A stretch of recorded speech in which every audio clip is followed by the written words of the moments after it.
Did you know that we've mapped more of the surface of Mars than our very own oceans?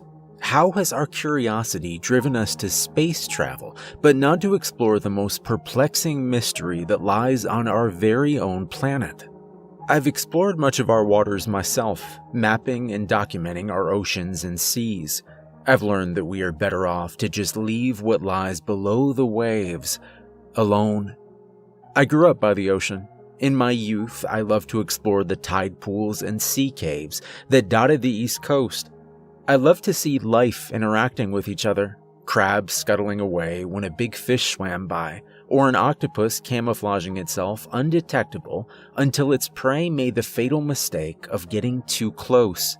The sea was always just so interesting to me. When I turned 13, my father bought me a cheap scuba set off the internet. It only allowed for 20-minute excursions underwater, but man, if I didn't cherish it. I would dive at least twice a day, blowing all my allowance on air tank fill-ups and footage from my underwater camera.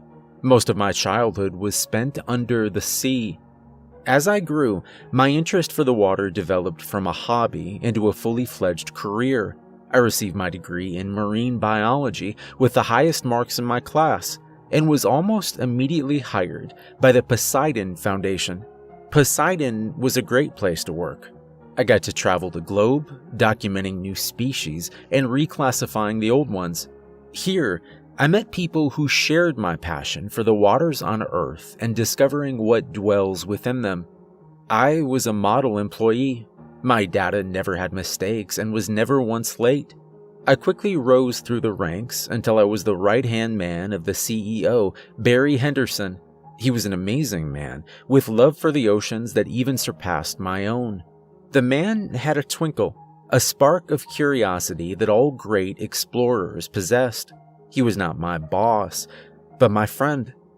Barry's life goal was to chart the bottom of the Mariana Trench, the deepest pit in the world.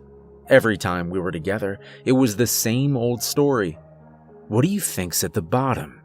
he'd ask me. "Something new," I would always retort.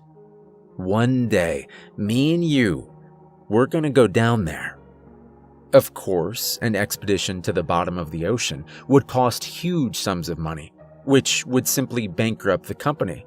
But I knew Barry would be unable to rest until he got what he desired. It was a rainy afternoon.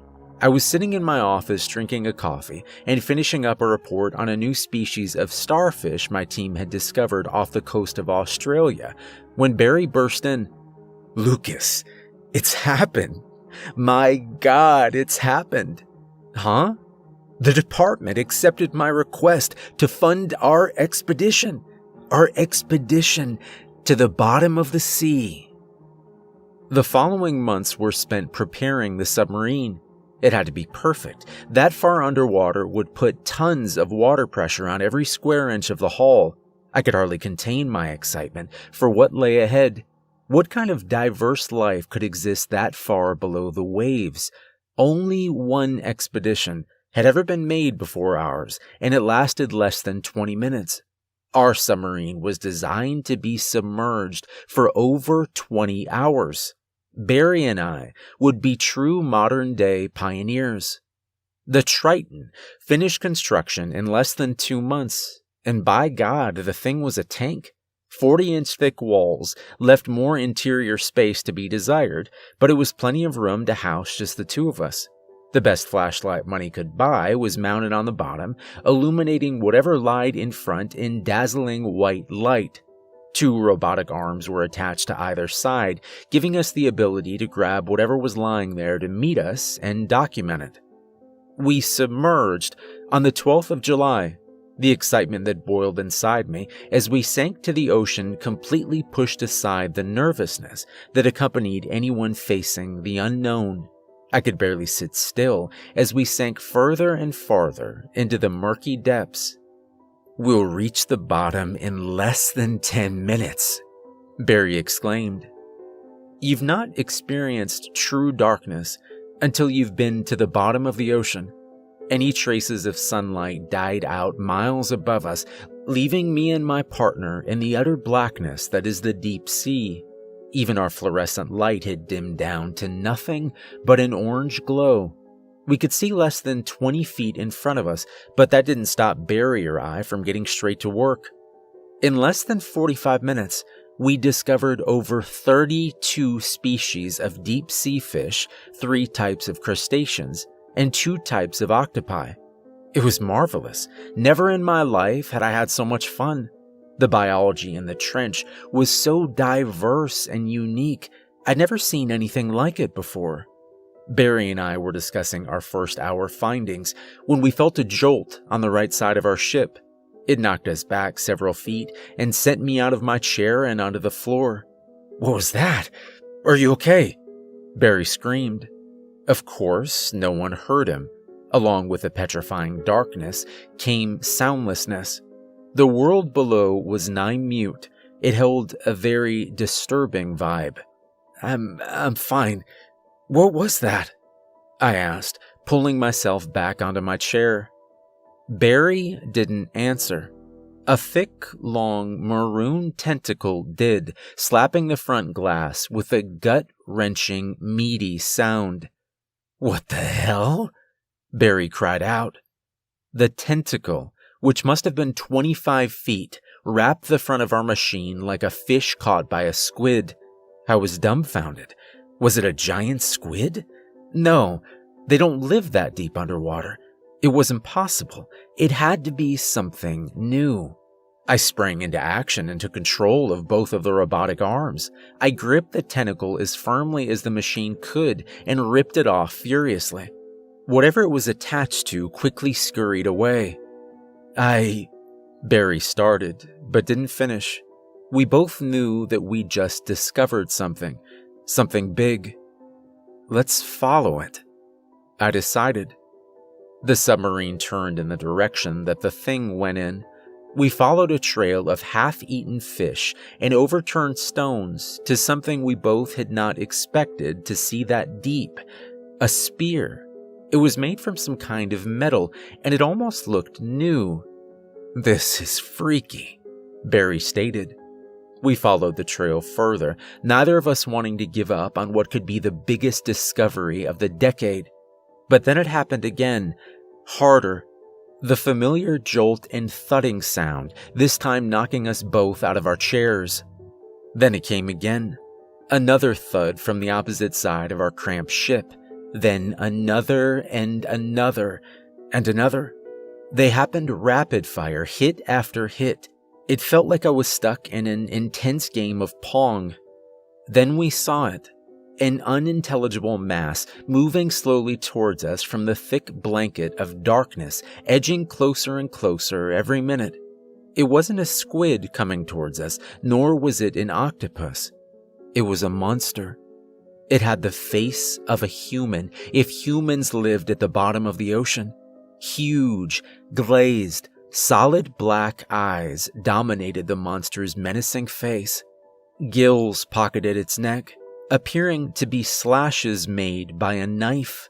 Elongated arms that extended from the bony sides of the creature ended in pale, webbed hands with inch-long claws jutting out from its grotesque fingers. It had fins, too, where its hair should have been, and on its forearms. The most disturbing part of the monster was below the torso. Where its leg should have been was instead a mass of thick tentacles that wriggled and squirmed around like worms in a bucket. It clutched its spear firmly as it opened its mouth, revealing several rows of needle-like teeth. Nothing escaped its mouth except a deafening screech that could be nothing but a war call. Instantly, the thudding began again, but this time faster and much more furiously. The creature that we did see whipped its spear at our windshield, rattling it uneasily, giving the impression that while strong, it was not impervious to danger. "We have to get the hell out of here," I heard Barry say. I once again grabbed the joysticks that controlled the arms of our vessel. I swatted crazily at the pack of devils that surrounded us, but it was hopeless. One of them grabbed the left arm with its jagged teeth and ripped it off like it was chicken on a bone. These creatures were strong, intelligent. and out for blood. Another ripped the other arm off as a spear ricocheted off the glass again. We were in trouble. We were at their mercy as they teamed up on us like a pack of wolves. "Pull her up!" cried Barry. I jumped into gear. As much as I love the sea, I refused to die down there in that metallic coffin. I shifted our propellers downward and shot our submarine up as fast as the damn thing could go. The mer-demons gave chase. They didn't want us to leave. I counted 13 more spear hits before we were out of the trench and desperately radioing in for extraction. We waited at the surface of the water in the Triton for less than 5 minutes before the helicopter came. I guess they heard the desperation in our voices. It hovered above our heads and released the rope ladder for us to climb to our escape, away from that watery hell. I hopped on first and began my ascent up. Barry began to climb after me, when, suddenly, an all too familiar tentacle burst from the surface, wrapping itself around his leg firmly. Before I could even scream, he was below the waves and out of reach. There was nothing I could do. Barry's life had been claimed by what he loved most, the ocean. I didn't just lose my friend on that dreadful day. I lost my passion. It's turned into an undying fear of water. I can hardly take a bath without the thought of a dreaded tentacle bursting through the drain and finishing the job, dragging me back down to the depths. I will never return to the ocean.